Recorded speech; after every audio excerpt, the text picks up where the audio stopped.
Hello guys and welcome back to Shaz Tech. Now today I'm going to be talking about the new software update that's coming to all of Samsung's flagship devices.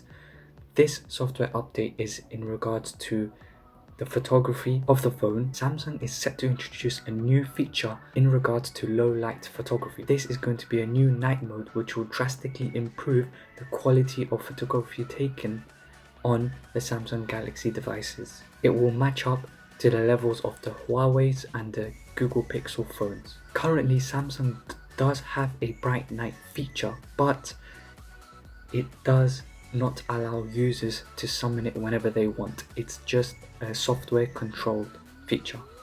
What do you guys think about Samsung's new feature? Do you think it's the right time? And do you think they'll go on Google's and Huawei's level? Do you think they should have done it earlier? Let me know in the comments down below. If you've enjoyed this video and found it informative, make sure you leave a like on it and subscribe, and I'll see you guys next time.